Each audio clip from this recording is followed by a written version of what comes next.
Hello, everyone, and welcome to the first episode of something a little bit different to what you might be expecting from the GP Right Now crew. We're starting a podcast and we'll be uploading it to YouTube as regularly as we can, hopefully every week. And I'm joined today by two people, one of whom writes for the blog and one of whom is a well-known F1 YouTuber. So please introduce yourselves. Lawrence, you can tell us a little bit about yourself. Hi, my name's Lawrence. The first thing I shouldn't say on an F1 podcast is I'm a Chelsea fan, but I'm going to say it anyway. I use Twitter quite a lot, and that is how I know quite a lot of the people from here. I'm an opinion writer on GP Right Now, so you might have seen a couple of posts from me last year. And yeah, that's about it really. And Josh, would you like to introduce yourself? Yeah, I'm an F1 YouTuber, of course. You might know me as Smooth Racing from Twitter or from YouTube. Just a massive fan of F1, pretty much the only Adrian Suttle fan on the internet. But yeah, just pretty happy to be here. Quite a big fan of GP right now. I think the tweets are really good and informative, and enjoy reading the opinion blogs.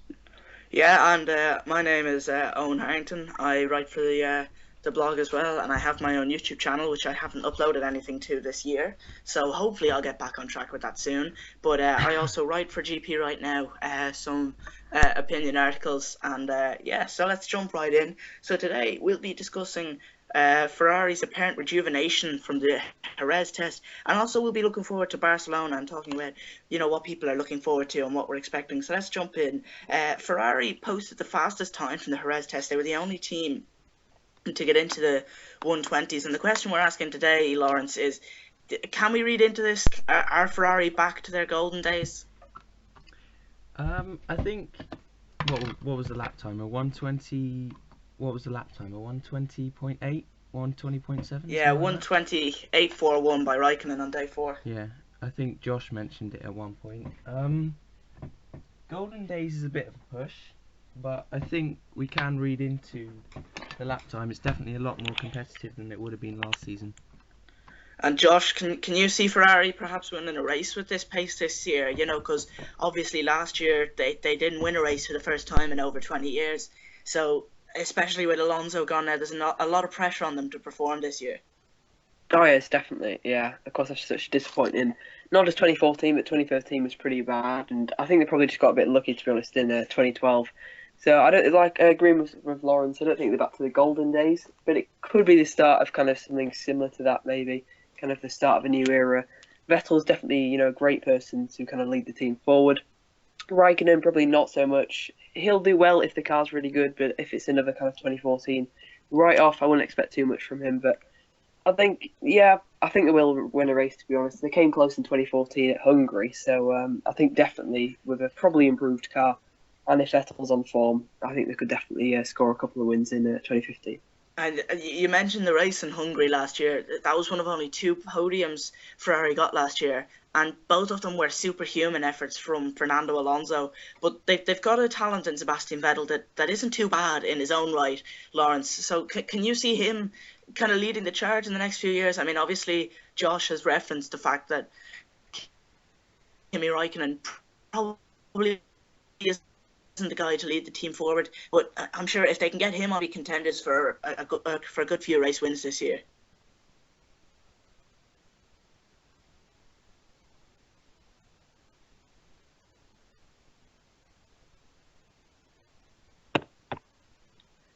We appear to be having some technical difficulties. Lawrence, can you hear us there?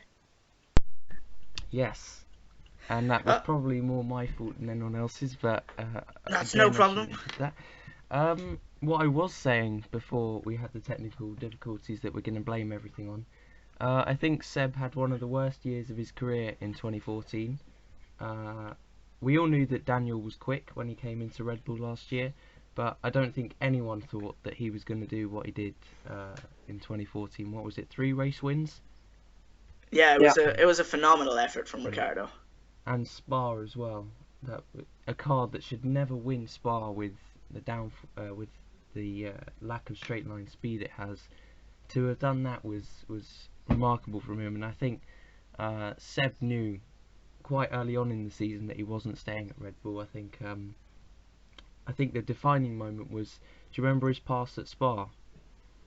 Daniel did the dummy in it and then went down the inside at Spa. Yeah. No, Yeah. Spa, Monza. What am I on?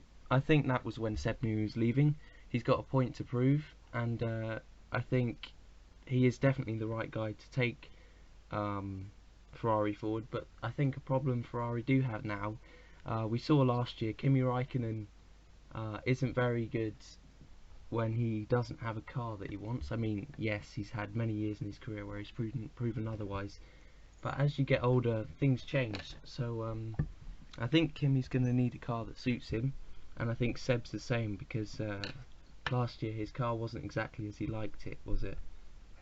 Yeah, and I think that the fact that you've mentioned yourself, like, Vettel seemed to make the call very early on that he wasn't going to stay with Red Bull for this year. And do you think that that might put a little bit of added pressure on him to really perform this year, to live up to the expectations of Ferrari, Josh? Yeah, I suppose obviously he wants to be one of the greats. He should already be a great, to be honest. He's won, 4 world championships. But I think for most people who don't rate him so highly, if he was to go to Ferrari and win, there's no doubt he's got to be, classed as one of the best, drivers ever. Because the ultimate aim, what Fernando Alonso is seeking, what Hamilton has done, is to win a world championship with 2 teams. And, that's something that Vettel, definitely has to do, I think, in the next few years, if he has the car. And that's, going to be the deciding factor, I think, because I think he's going to get his head together. I think he knew he was leaving Red Bull basically at the start of the season, I think. As soon as he knew that Red Bull wasn't competitive and, he was being beaten by Ricciardo, he just needed a fresh start, and he'll be hoping that's what 2015 is. I mean, you've referenced it yourself here, and it's a point that keeps on coming up in the F1 community, is this whole thing of winning a title with 2 different teams. But would both of you agree that with this concept that perhaps what Hamilton has done, winning only 2 championships but doing it with 2 different teams, is perhaps a greater achievement than what Vettel has done, winning 4 championships with 1 team? Like, I don't see the logic behind this, and it seems to be a point that keeps coming up in the F1 community. Yeah, I've got to agree. I mean, we talk about Vettel having a bad year last year, but you look at Lewis Hamilton and he's had a bad year in 2011. He's had bad years in 2009. Didn't do that well, to be honest, in 2010 when he probably had the car to win the World Championship. So I think it's a bit unfair to say Vettel is just won because he had the best car, because that's practically what every world champion has had, the best car. So, Webber had the best car as well, and I think the Mercedes was a lot more dominant than any Red Bull we've ever seen. And Lawrence, drives such as Brazil 2012 or Singapore 2013, I think that kind of are the kind of things you need to show to people who seem to think with this mentality that Vettel isn't the driver he's built up to be. Drives like that normal drivers don't have performances like that. I think that's one way of putting it. Seb is a fantastic driver, and I think 2014 is a year he'll want to forget quickly. He seems like a driver from the outside that has this ability to turn things around, and he'll want to make sure that that's the case in 2015. I think he'll be happy to have a teammate like Kimi. He's friends with Kimi. They're both experienced drivers, and going back to what you said earlier, I think how anyone can say having 2 world championships is better than 4 just because you've done it with different teams is a ridiculous statement to make. And without bashing too much on Hamilton fans, I think sometimes their bias can get in the way of things. Yes, it was a brilliant call from Lewis to go over to Mercedes, but to say that 4 world titles isn't as good as 2 because it's only done with 1 team is ridiculous. So I guess we can hope that Seb can win in a Red Bull. I don't want him to win the World Championship anytime soon because I want that to be left to Jensen or Fernando in the McLaren Honda, but that's not going to happen realistically. So 3 or 4 years time, maybe Seb can win in the Ferrari, and then we'll see what the Lewis fans have to say. But yeah, they're both good in their individual respects, Lewis and Seb. Well, we'll get on to McLaren a little bit more when we're talking about the Barcelona test, but just before we move on to that, I just want to get a quick opinion on the 2 drivers have joined Ferrari behind the scenes this year, and one of them is a guy who I'd say most people in the F1 community would agree he should be in the Red Bull seat this year, and I'm just wondering what your opinion is on the whole Jean-Eric Vergne to Ferrari thing. Could you see him perhaps in the race seat next year when Kimi Raikkonen presumably retires from racing? Could you see Jean-Eric Vergne taking his place?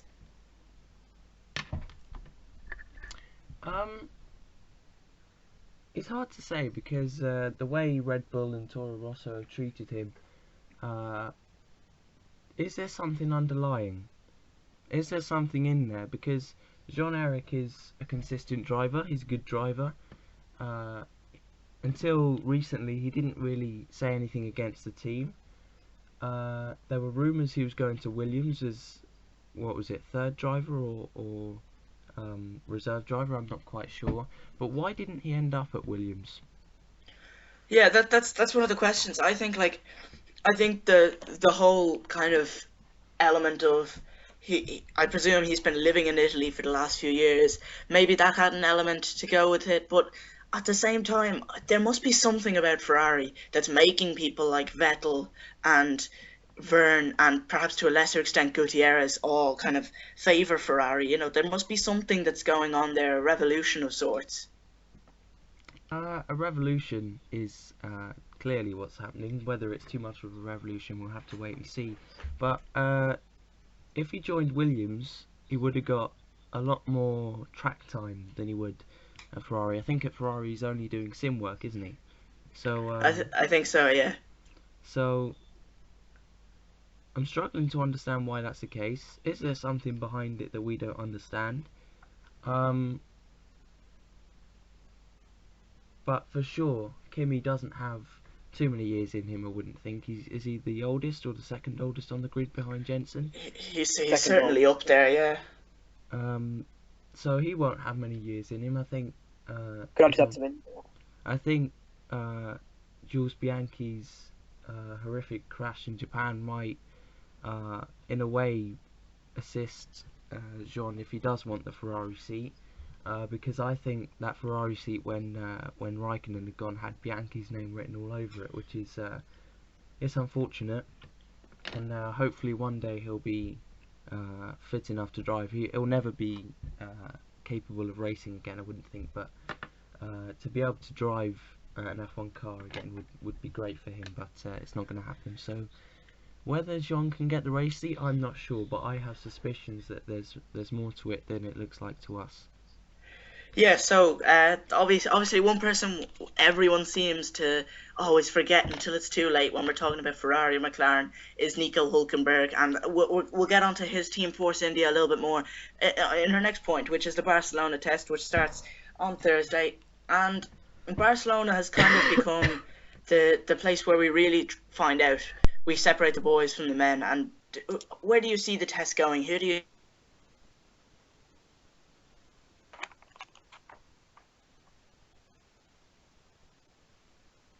Have we still got Lawrence? Yes, more technical difficulties. Got a lot of technical difficulties. So who do you see coming out on top in the Barcelona test this year? Because Barcelona is kind of an all-round track. It's got a long straight. It's got some twisty corners. So we could see it playing to the strengths of a lot of teams. I think more than anything, we're going to see Mercedes really come out and say, look, in Jerez we were just showing how many laps we're capable of doing. I think it's 150 or something.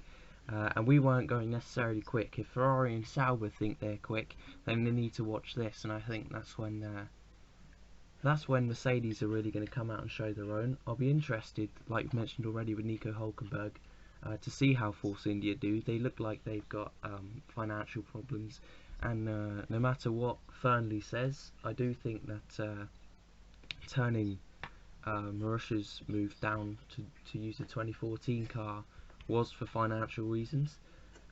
So for me, as with everyone, I want to see representative lap times from everyone, but I can't see anything other than Mercedes really showing what they're capable of.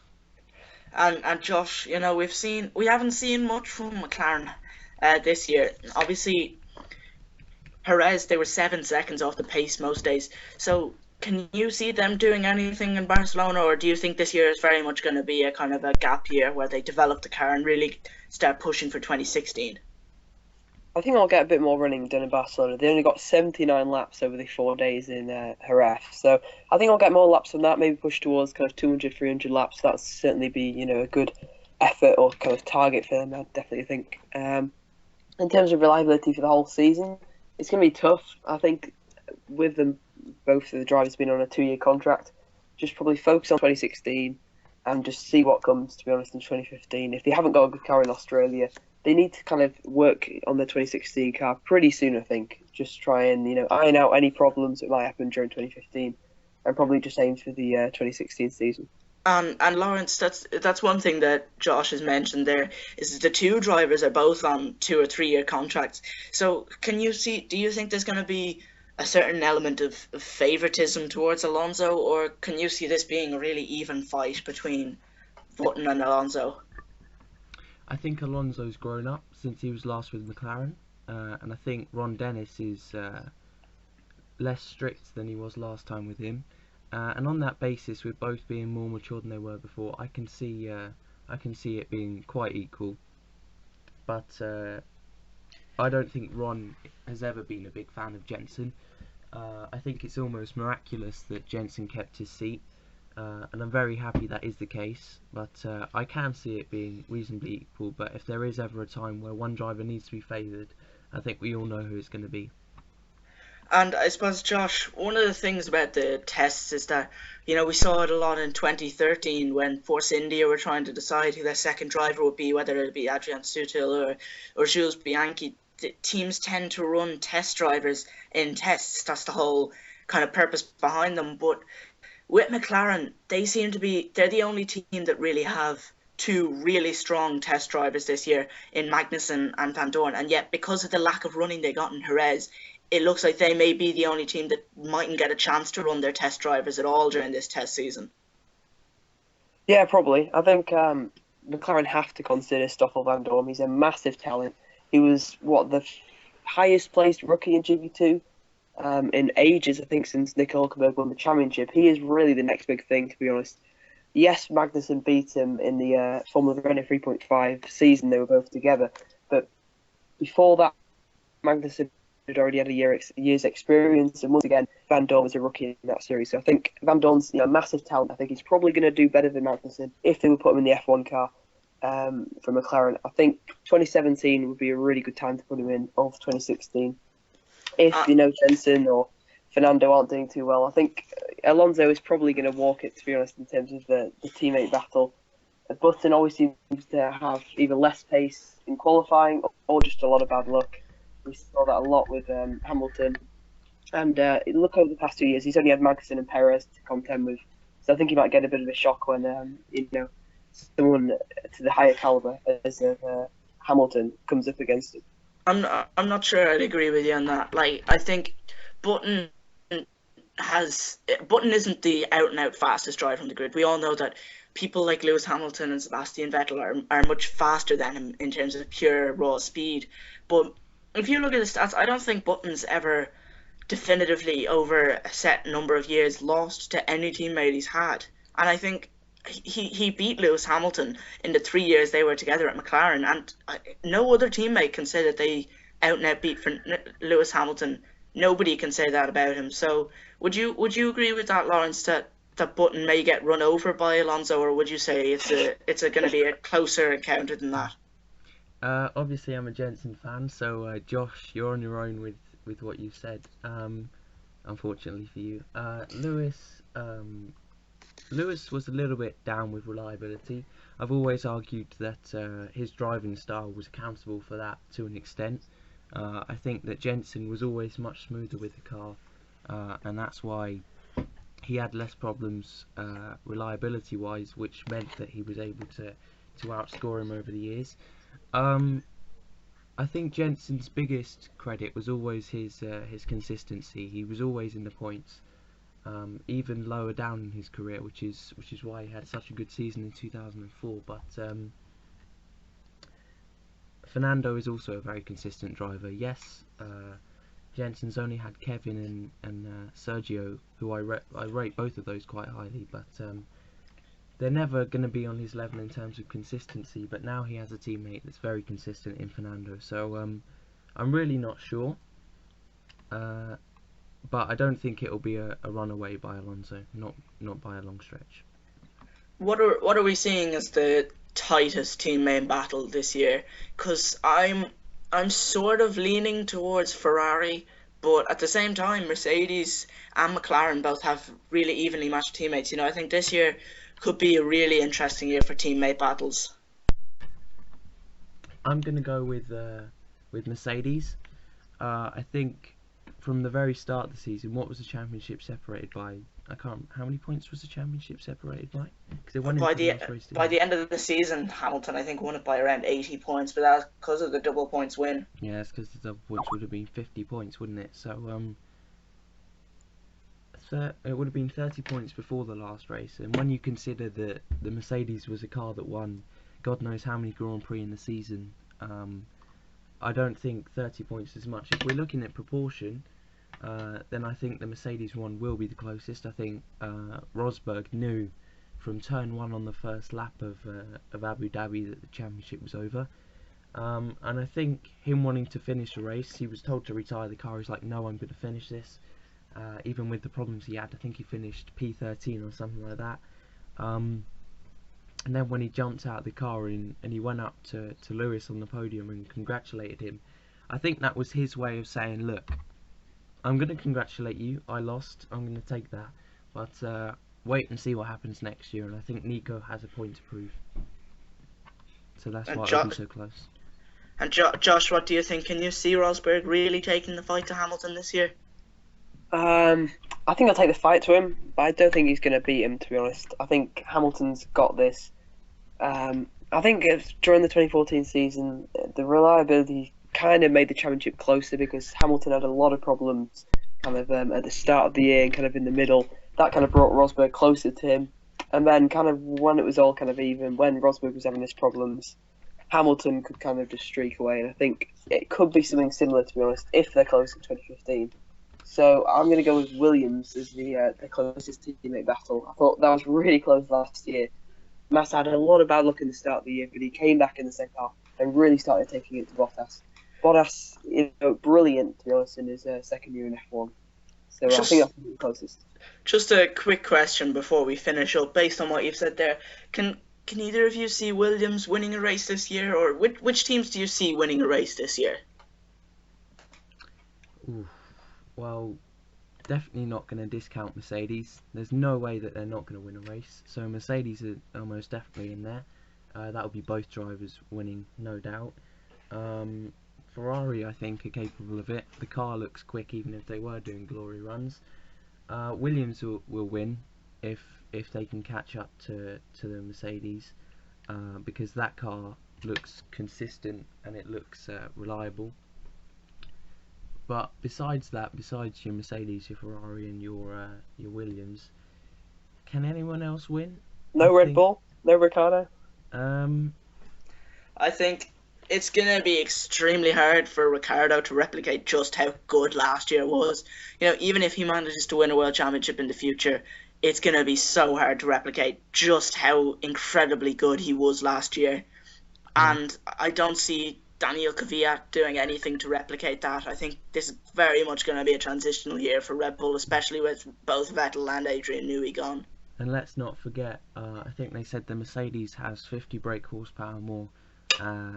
Obviously Renault will have improved, and I think Ricciardo will go all out to win, but I think the Mercedes powered teams will have improved a lot. I think the Lotus without that stupid nose will be much quicker as well. And this year's car, the RB10, it's the RB11, isn't it? How much is Adrian Newey involved in that? Is that fully his car? I mean, they've lost Peter Prodromou, or however you pronounce his name, so I wouldn't say they're favourites to win a race.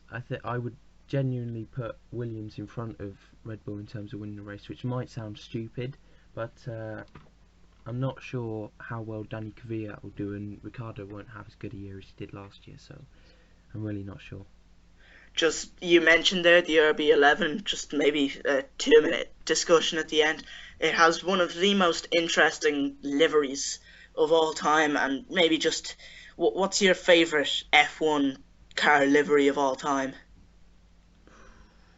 I'd have to say Renault 2005, 2006. That was so nice. Maybe that one or the Force India of 2011.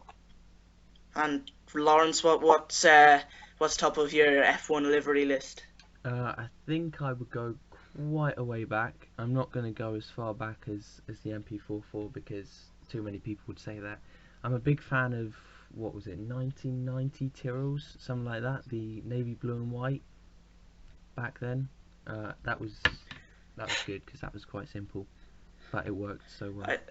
I'd say mine would have to be, as an Irishman myself, I'd have to say the Jordan was one of everyone's favourite liveries of all time, but I'd have to put the Red Bull, the RB9 up there as well. I just thought that was one of the most sleek car designs of all time.